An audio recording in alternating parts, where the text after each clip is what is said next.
Spotlight.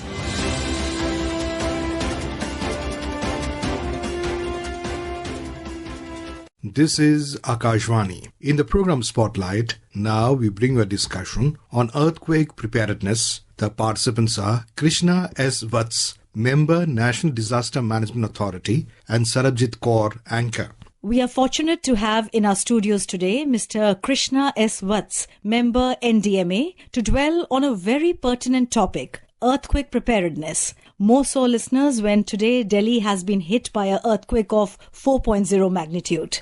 Mr. Krishna, welcome to the studios. Thank you very much.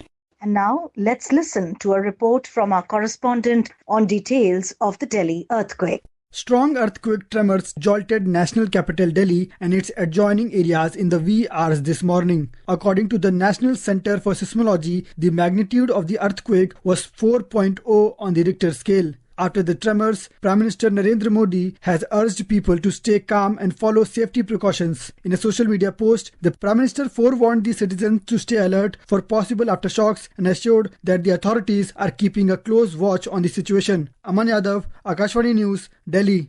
Mr. Krishna, earthquake is a common phrase, rather a very, very well used and a common term. We've all read about it, felt earthquakes. But what exactly is an earthquake? Could you please explain this?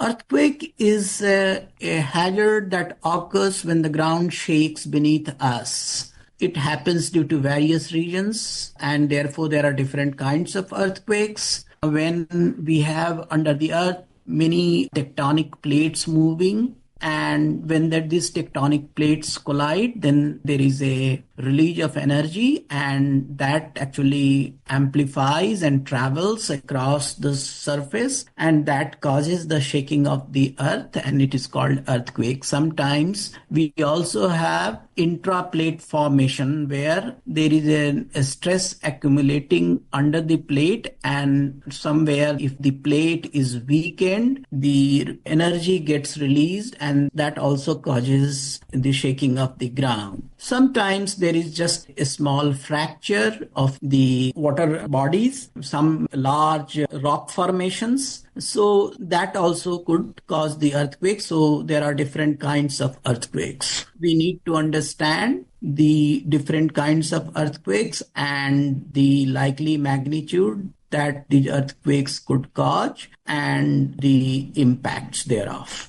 Mr. Krishna, you mentioned about intra-plate formations, movement in plates and fractures. Are there only geographical and natural reasons for earthquakes, or, we also attribute human activity to happening of an earthquake? No, it's only due to the geological structure of the earth that causes the ground shaking and the earthquakes. It's not an anthropogenic activity. It is not caused by any human activity. Though it could be said that if we apply building codes in the construction of our buildings would be more resistant to any earthquake. So it is through the human interventions that we can protect our buildings against any impact of the earthquake.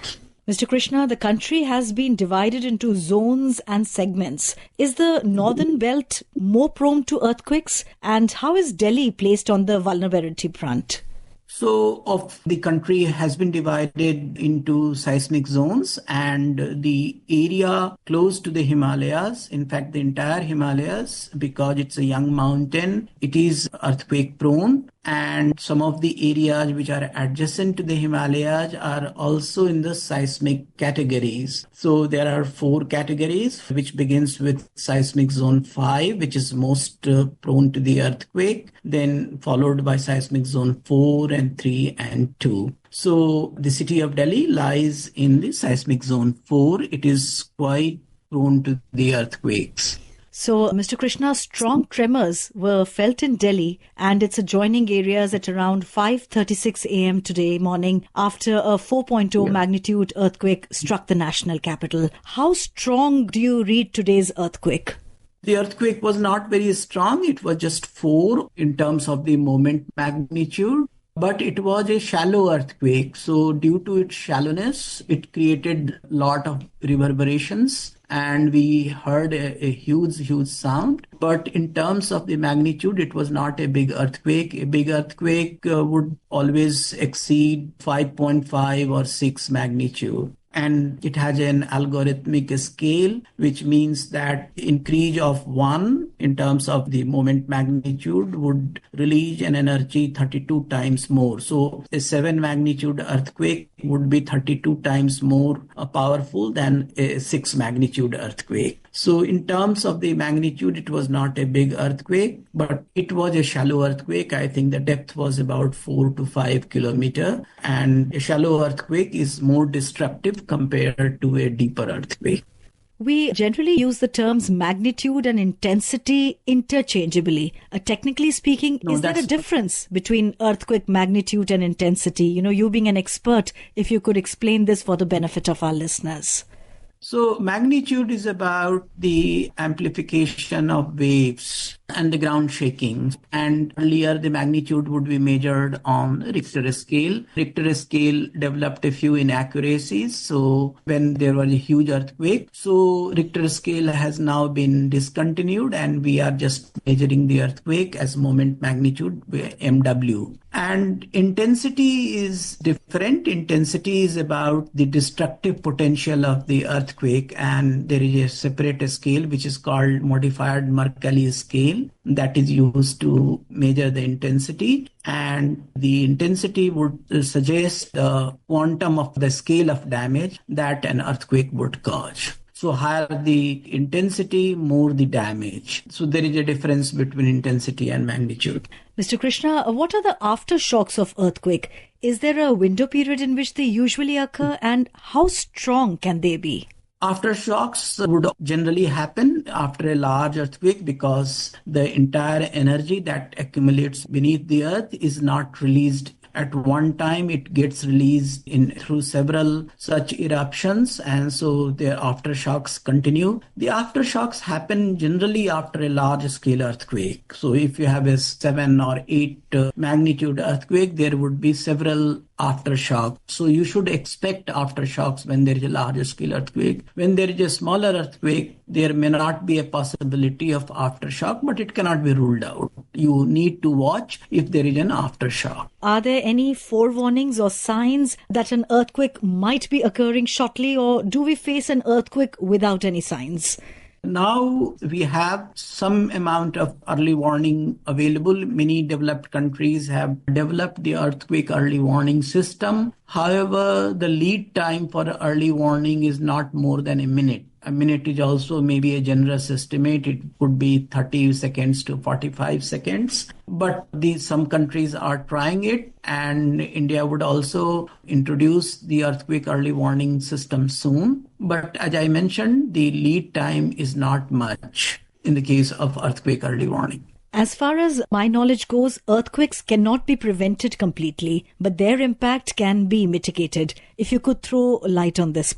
So earthquake happens due to the pressures that get accumulated beneath the earth, so it cannot be prevented. It will always happen when the plates collide or when there is too much of pressure accumulated. However, its impact could be mitigated through good, robust and reliable building codes that are applied in construction of the buildings. And even middle-income countries have applied the building codes more rigorously and have achieved substantial reduction in the damage and loss caused by the earthquake. Japan is, of course, the world leader in earthquake risk reduction, and given its proneness to the earthquake, it has invested heavily in earthquake risk reduction, which is more about the rigorous application of the building codes.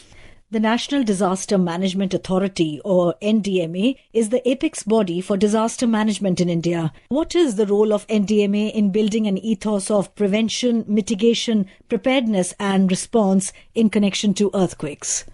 So NDMA works with the state governments, and in the case of Delhi, NDMA works with the Delhi Disaster Management Authority. NDMA does not work by itself. And in respect to the earthquake, it works along different lines. One, the most important is the earthquake preparedness, that people are more prepared, that people are more aware of the necessary precautions that need to be taken. And we should have more prepared hospitals. We should be more aware of what needs to be done to ensure the safety of the schools and other public facilities. However, along with the preparedness, the NDMA and SDMA also have started working on mitigation, which is to reduce the earthquake damage by improving the specifications of the buildings, application of codes, and retrofitting of houses. When we say retrofitting of the houses, it means that certain parts of the house, certain elements of the house are reinforced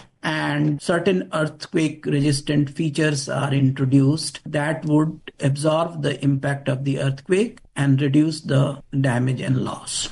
Earthquakes can have many effects on human life, including injuries, deaths, damage to buildings, infrastructure. Mr. Krishna, are there any long-term health issues also feared in this scenario? Yes, the earthquake can cause injuries, and some of these injuries last the lifetime. So we need to take all the precautions to protect ourselves against those injuries. And these injuries are mostly in the nature of orthopedic injuries and the loss of limbs, loss of amputation of limbs. All these things could cause a severe problem. People are trapped in the buildings, and that could cause asphyxiation. And there are many other health impacts as well. Heart gets ruptured, and there could also be loss of oxygen and all kinds of impacts. So health impacts are very, very severe, and I think a certain amount of awareness about the earthquake impacts would help people protect themselves against some of these health impacts.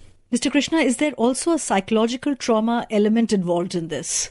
Of course, earthquake causes massive trauma, more so when the near people die. It is so sudden, so severe, and people can get trapped. And when they are trapped for hours, it could be very, very traumatic. We know that the people who have suffered in the earthquakes suffer the trauma for a long, long time. I was associated with the Latur earthquake, and it is more than 30 years, and the people still suffer from the trauma of the earthquake. Mr. Krishna, it's often said, if an earthquake hits, step out in the open, leave your building. How effective is this measure? The standard response is duck, cover, and hold. So whenever there is a shaking, duck down to the floor, take cover under a study table or desk, and hold on to the table until the shaking stops.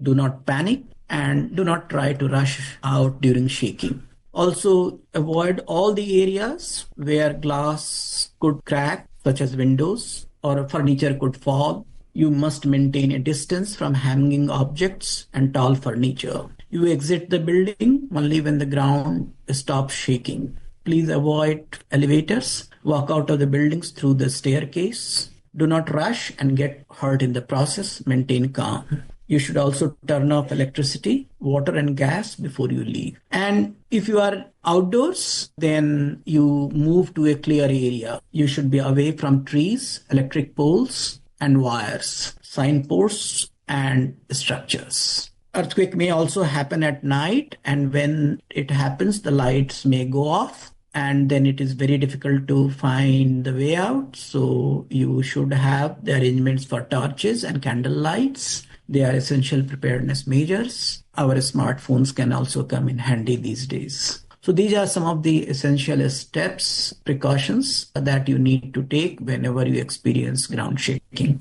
Mr. Krishna, thank you very much for sharing such valuable information on the subject of earthquake preparedness. Thank you.